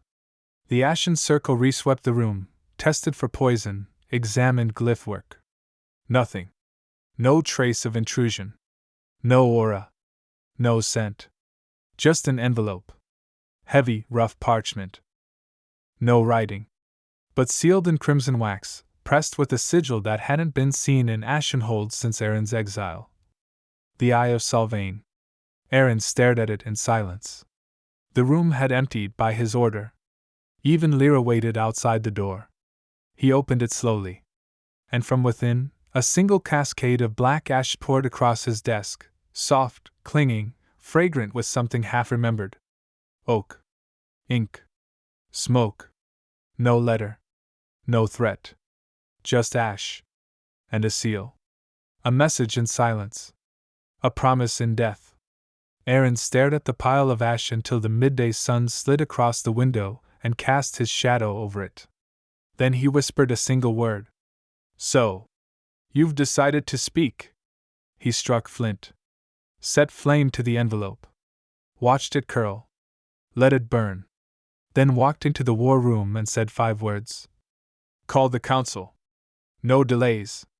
When Morik arrived, arms still wet from a blacksmith's bath, and Lyra stepped in with her sleeves still rolled from interrogations, Aerin was already seated, back straight, boots polished, a scroll open before him titled only Ashenhold Contingency, Sylvain Incursion.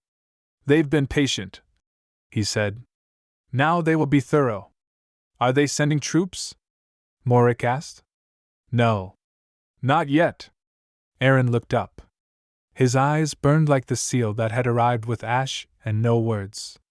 "They'll send monsters first. Then priests. Then cities will burn." Lyra's voice was cold.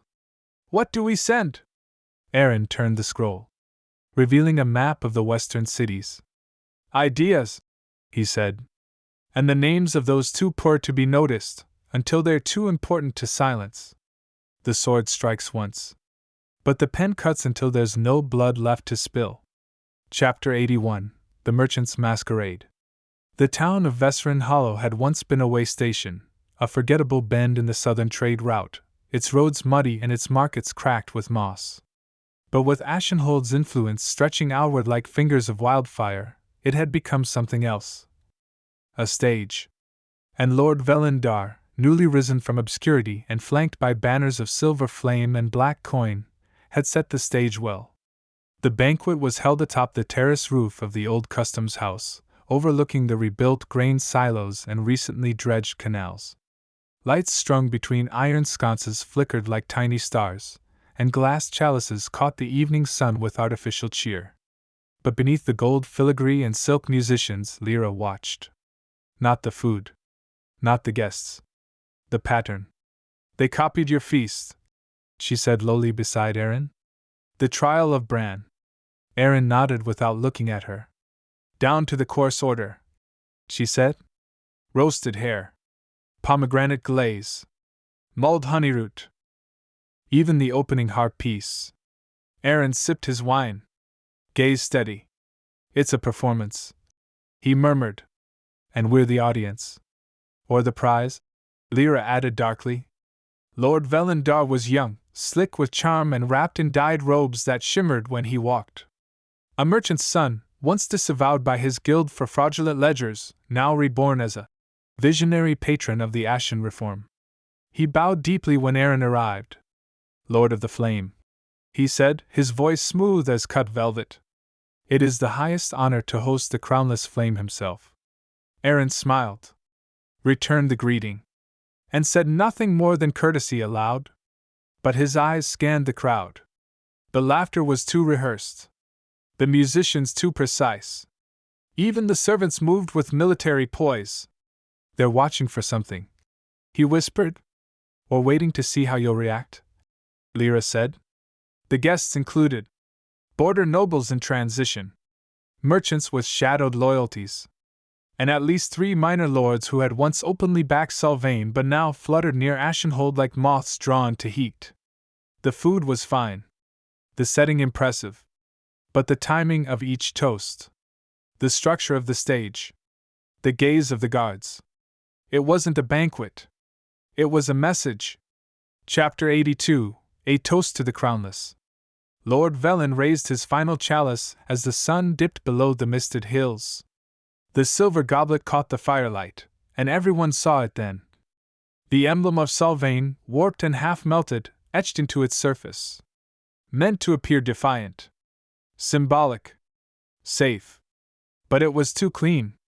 Too polished. Too deliberate. To the Crownless Flame, Velen declared, smiling broadly, his teeth glinting like coin. The one who rose without coronation. The one who reigns not by right. He lifted the chalice, but by reason. The crowd applauded politely, some louder than others, some looking to Aerin before they dared to raise their own cups. Aerin stood, took his own cup, copper plain, engraved only with the word Ashenhold, and raised it, but did not drink. Instead, he spoke softly. Reason alone doesn't bind cities. It is fear and faith, wielded wisely. Lord Velen chuckled. Beautifully said, my lord. Then drank. And his hand trembled.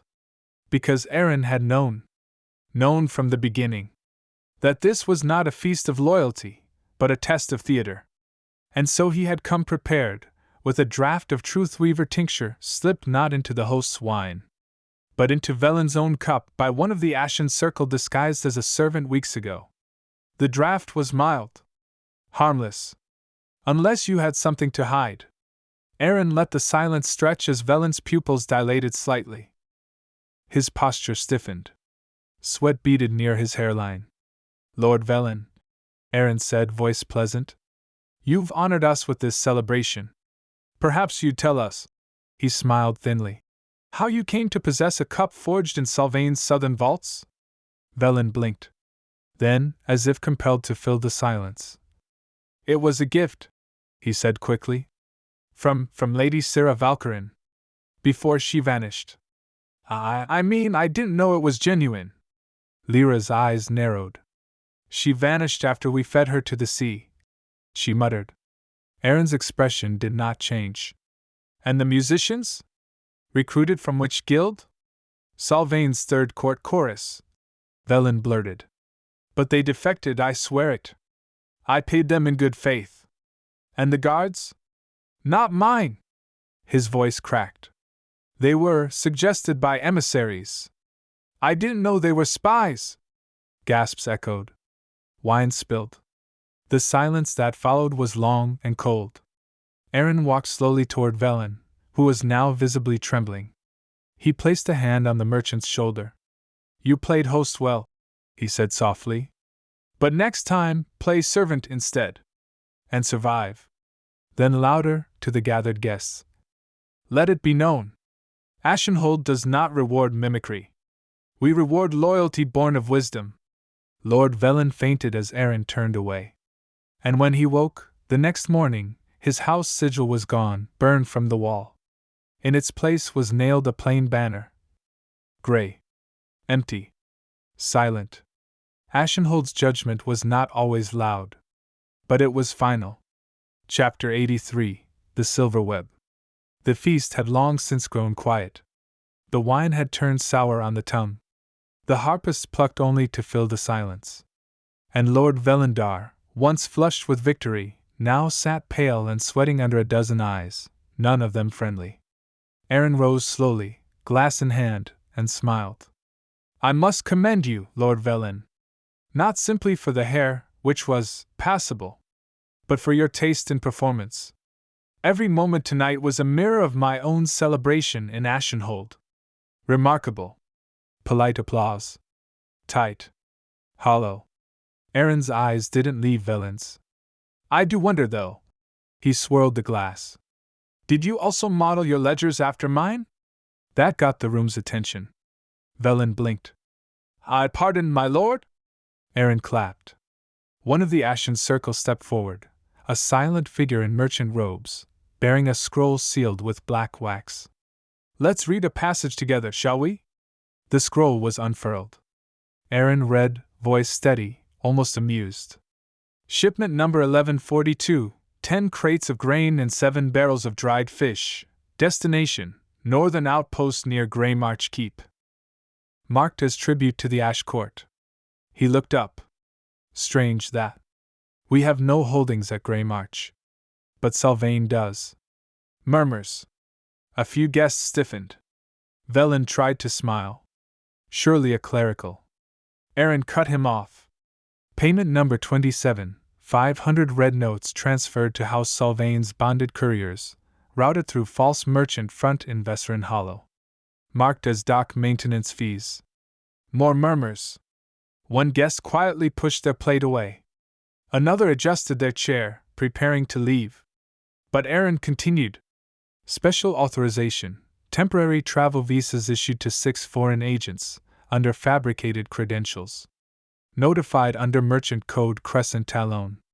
The color drained from Velen's face. Lyra leaned on the table from behind him, dagger visible, smile razor thin. That's our favorite code, she whispered.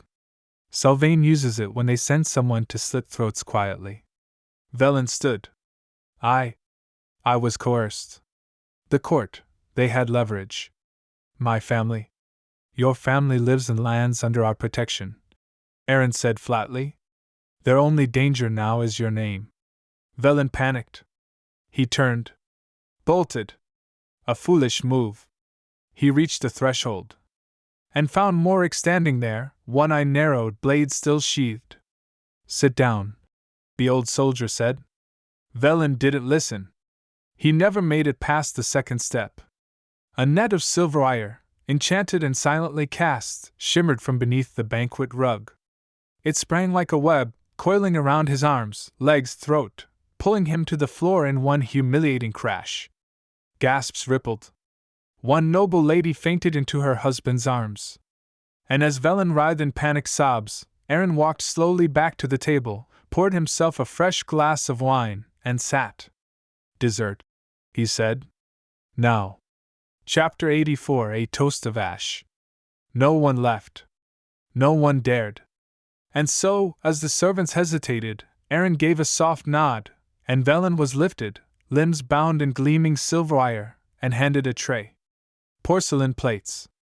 Spiced plum custards. And a silver spoon with the Ashenhold flame embossed at its base. Serve your guests, Aerin said calmly. Velen whimpered. Please. You wish to be a host, Aerin said. Finish the evening. One by one, Lord Velendar served dessert, lips trembling, sweat pouring, sobs stifled by a strip of cloth wound through his teeth. Every noble accepted their plate with shaking hands. Not because they were hungry, but because they understood. Lyra watched them all from the shadows. Fear, she whispered. You're feeding them fear in custard bowls. They'll digest it better that way, Aerin said. When the final plate was placed, Aerin stood once more. There is no shame in ambition, he said, voice quiet but sharp as a knife. But there is death in treachery disguised as tribute. He turned to the room. Let every guest here remember, Ashenhold does not punish rebellion. We were born of it. But we do punish hypocrisy. Velen was dragged from the room, still bound. Not to the gallows, but to the Ty-born Academy's subterranean cells, where those who served corruption were not executed, but studied, dismantled, restructured into lessons. He would not die. But he would never walk free again. By dawn, the message had spread. Not through letters. Not through declarations. But through whispers at taverns and courtrooms. Even those who wear your banner must wear it well. The Crownless Flame burns false loyalty first. Chapter 85, The Empty Chair. The feast ended. Not with thunderous applause. Not with toasts or laughter, but with a single, silent chair, left untouched, unclaimed, and deliberately unremoved at the center of the high table. Lord Velin's chair. Still gilded. Still polished. Still bearing the embroidered sigil of House Dar, now scorched in one corner. Aerin had said nothing about it. The musicians resumed their slow, final ballad. Plates were cleared. Wine glasses replaced with tea. But no one sat in that chair. Not even the drunken minor lord who had earlier tried to sit beside Aerin, only to excuse himself moments after. Lyra watched the room from a shadowed archway, arms crossed. "I've slit throats that made less of a mess," she muttered. Morik, polishing his blade nearby, chuckled without humor. "He doesn't need to raise a sword anymore. That chair was sharper than steel." When the final guests departed, each with rigid postures and faces set to masks, the wind whistled through the archways of the terrace. And Aerin remained seated, alone with the chair. Later that night, 5 ravens were loosed from estates across the region, letters wrapped in fine script, sealed with desperate wax. Lord Hendril of Stonebark Vale severed all merchant contracts with Sylvain, pledged coin and grain. Lady Elisa of Hallmere pledged 3,000 leatherwickers to Ashenhold's service. Baron Irvin, once neutral, offered maps to hidden patrol routes along Sylvain's inner borders. They did not wait for Aerin to ask. They did not dare hesitate. And most importantly, all 3 had previously smiled at Sylvain's court. Their silence was broken not by war, but by an empty chair, and a memory they could not unsee. Chapter 86 Flame-Bound Designs. The next day dawned with sparks, not songs. At the heart of Ashenhold's industrial district, inside the recently converted ironware foundry, the future of the city began to take shape, beneath smoke-blackened rafters, soot-choked chimneys, and the faint hum of shard light pulsing through wireglass veins. Aerin walked the catwalks above, flanked by Master Ervid, a shard logic theorist who once taught in the Sylvain Arcanum before being disavowed for heresy against natural order. Toma Veth, a salvager who could read rust-like scripture. Sarah Lynn, former merchant engineer, now director of the Flamepire's crane network. And 3 tidecasters in training, engineers who had begun to sketch equations as naturally as sword swings. On the forge floor, blueprints covered a massive central table, weighted down by bolts and coils. "We call it the Shardrot Forge," Ervid said, rolling back his sleeves. "A marriage of the old and the forbidden." "Explain it as if I were a dockworker," Aerin said. "Take the heat of 1,000 furnaces," Sarah said, stepping in. "Feed it into a crystal matrix. Use that matrix to power a compressed flow engine. That engine spins, that spin shapes steel, etches circuits, channels force. And that force," Toma added, "can be taught to repeat itself. Over and over." Aerin nodded, gazing at the schematics. "A heartbeat of flame," he murmured, "that never forgets how to beat." In a glass vault to the side of the room, the shard core pulsed softly, a relic harvested from the deepest chamber of the collapsed southern mine, still humming with chaotic energy. Wrapped in stabilizing glyphs and insulated coil rings, it pulsed once for every 4 heartbeats. "What happens if it fails?" Aerin asked. "It ruptures the soul of the building," Ervid said calmly. "But only once. So, don't fail," Lyra said from the stairwell, arms crossed. Their goal was clear. Industrialization. But not the chaos of sprawling factories and endless coal-choked skies. No, Ashenhold's future would be precision-built. Shard-powered cranes. Forged limbs for wounded soldiers. Printing presses that could spread doctrine and decree in the same breath. Machine arms that could press blades, shape gears, and maybe one day think. "Weaponize the forge," Aerin finally said, voice steady. "But not just with blades." "What else?" Ervid asked. Aerin looked down at the shard core. "Ideas. Give me a tool that outlasts my name. That builds long after I'm ash." And so the blueprints were finalized. The first shard forged loom would be ready within weeks. The first automaton limb, within months. And the first shard-bound automaton, capable of lifting a horse cart with one arm, would be tested before the year's end. What Sylvain feared wasn't Aerin's blade. It was his mind. And with every spark in the foundry's heart, that mind was learning how to make sparks burn into revolution. Chapter 87, Sparks and Bones. The first trials were not victories. They were funerals waiting to be written. In the belly of the ironward foundry, deep beneath smokestack silhouettes and humming shard conduits, the team worked by firelight and fear, engineers pacing the catwalks, tidecasters etching new sigils into insulation glass, and scribes standing ready with ink-stained scrolls to note the results. Initiating pulse stabilization, Toma Veth called out from the copper ring valve. Shard resonance at 68%, barked Sarah Lynn. Still drifting. That's within margin, snapped Irvid. Spin the furnace core. The lever slammed. The hum became a roar. The shardwrought forge, the first of its kind, opened its glowing maw. And screamed. Not a sound in pitch, but pressure. A wave of vibration that slammed against lungs and bones and the very concept of balance. Sparks exploded from the left funnel. A technician screamed, arm disintegrated by a backlash pulse. The limb gone, cauterized instantly. Another, closer to the control lattice, was caught in the backlash surge. Just a flash. A smell like scorched copper and something else. When the smoke cleared, he was gone. No body. Only an echo. And a circle of ash. Aerin stood above, on the gantry. Eyes narrowed. Lyra, beside him, said nothing. Morik crossed his arms, face stone-carved. Stop the trial, Sarah called. We need to recalibrate. No, Aerin said. The word hit like steel. Stabilize it. Pulse again. We just lost 2 people. And we'll lose more, Aerin snapped. If we don't build faster than they burn. A silence followed. Angry. Bitter. But no one argued again. It took 12 hours, 2 engine tears, and 1 near collapse of the central shard pillar.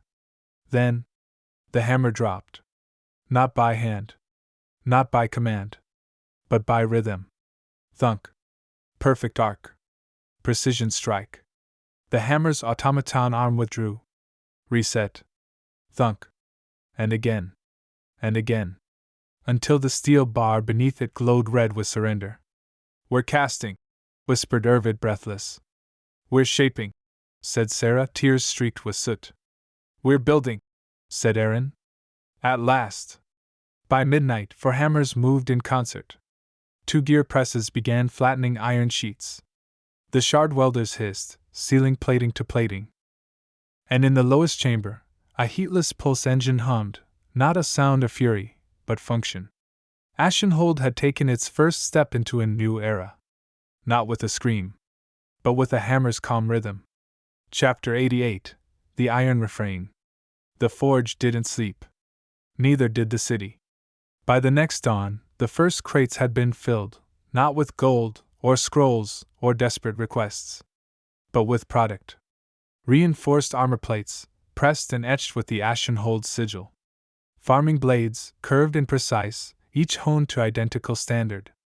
Modular steel beams for new homes, bridges, and towers. Uniform. Interlocking. Reproducible.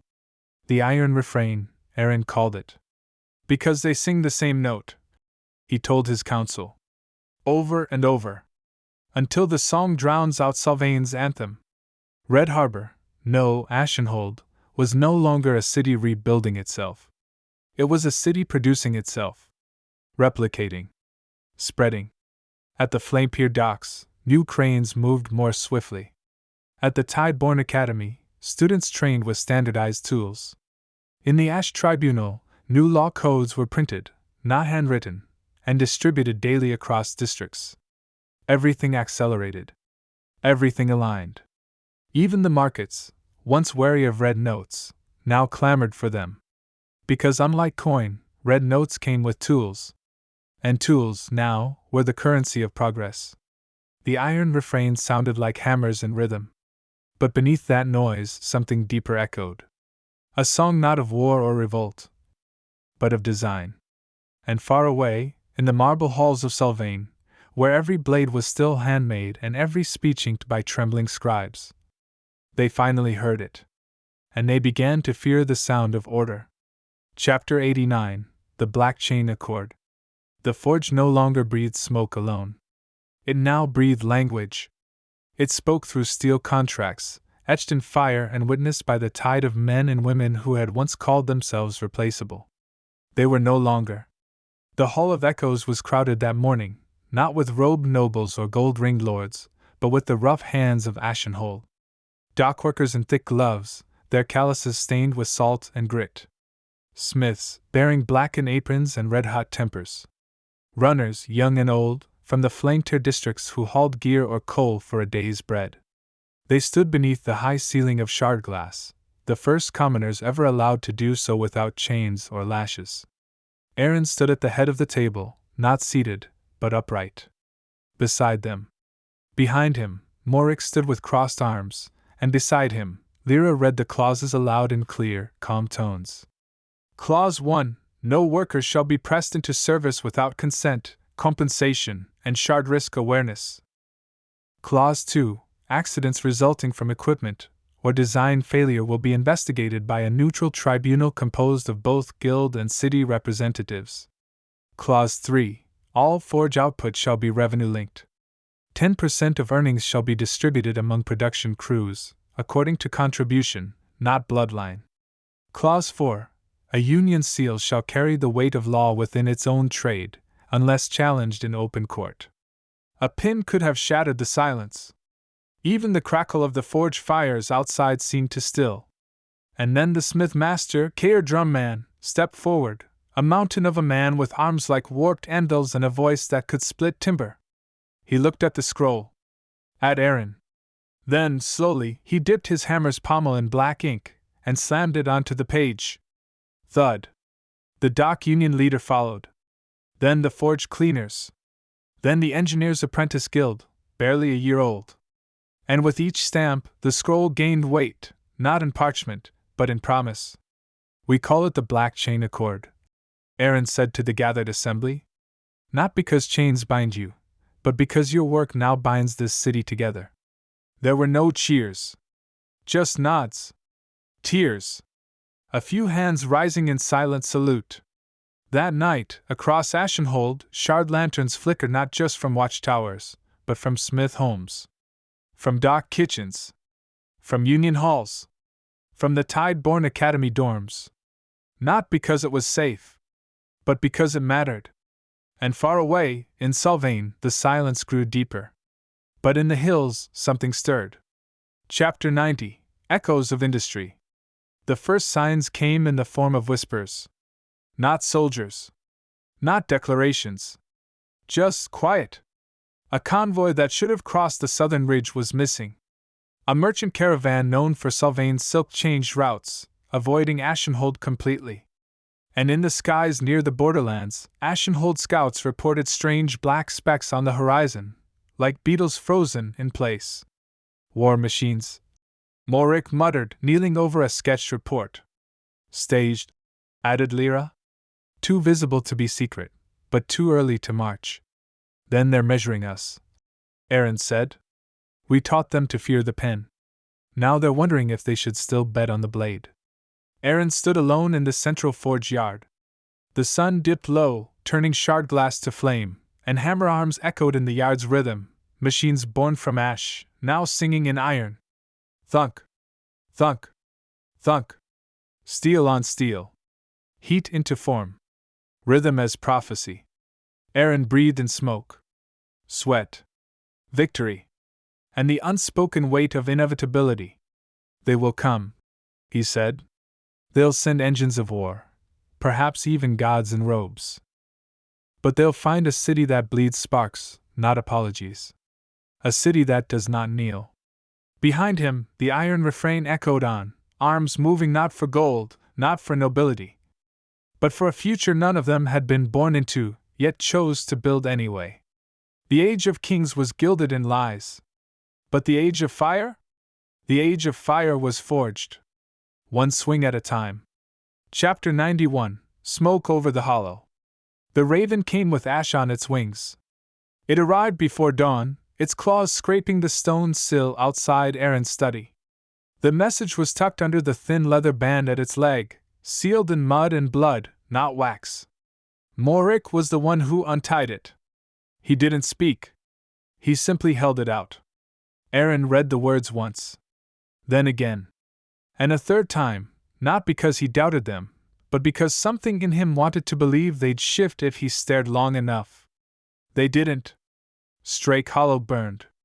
They came at night. Crimson cloaked. Laughing. They carried banners with the spire's mark, a spear through a sunburst. We tried to fight. 30 dead. Children gone. Fields black. They took everything. They said, "This is what happens to allies of the flame." No signature. Just a smear of soot at the bottom of the page. Aerin folded the message carefully. Not with reverence, but with control. He placed it on the corner of his war desk. Then he turned to the long wall of the chamber, where the map of the coast spanned from edge to edge, dotted with pinned flags and wax-sealed notes. With slow, deliberate motion, he reached for the red pin. He pressed it into Strake Hollow's place. And said nothing. "Message?" Lyra asked, arms crossed from the doorway. "They sent one," Morik said. "And? He's writing ours now." That night, all across Ashenhold, the forges did not dim. Nor did the whispers in the flame pier docks. Nor the chants from the newly formed worker halls. Nor the songs sung low by the bar trainees in the Tideborn Academy, where old lullabies had become war hymns. But in the keep? There was silence. Until hoofs struck stone. Chapter 92, The Ride of the Iron Banner. There was no proclamation. No fanfare. No public rally. The gates of Ashenhold opened in the silence between midnight and morning, and out rode the Iron Banner. A force unlike any in the known realms. The ash blades, cloaked in veiled steel and shadow thread, sabers sheathed in shard-wrapped scabbards. Tideborn veterans, their armor polished but unadorned, their formation silent but absolute. 2 shardwrought wagons, humming low with heat and potential, part weapon, part omen. And at their front? Aerin Valewind. He wore no crown. Only a cloak bearing the sigil of Ashenhold's field crest, a broken crown flanked by twin wings of rising flame, sewn in steel threads so fine it caught even moonlight. "Ride light," he told them. "No banners. No horns."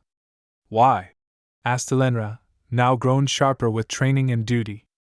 "Because this isn't a declaration," Aerin replied. "It's a message."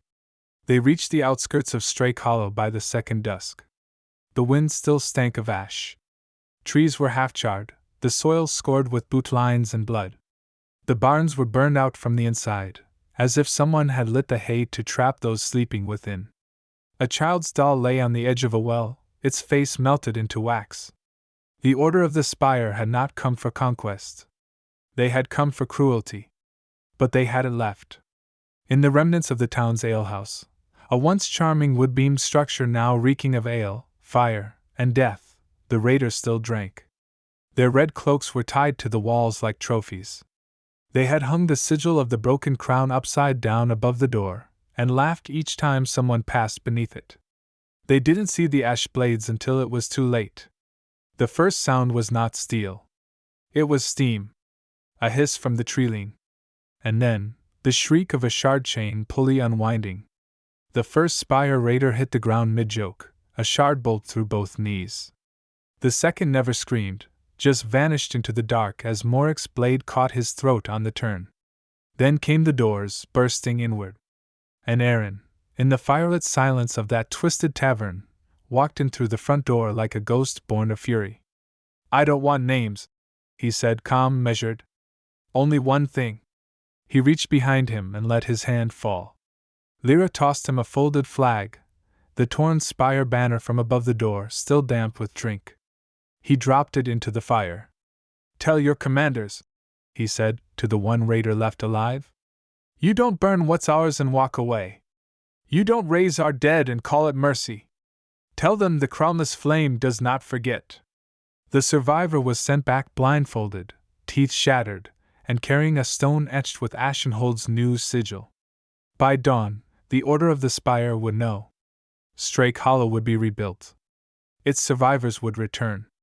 Its fields would be plowed anew, with blades forged in the iron refrain. And from its charred ruins would rise a statue of 30 names. No faces. Just names. So no one would forget. Ashenhold did not march for conquest. It marched to remember. And now, the world would begin to remember too. Chapter 93, Iron Without Mercy. 12 minutes. That was all it took. 12 minutes to turn the Battle of Strake Hollow from a retaliatory strike into a myth, whispered by ash-dusted lips and written in steam. The sun had not yet risen. Only the faintest rim of gray light peeked over the eastern treetops as the ash blades finished positioning.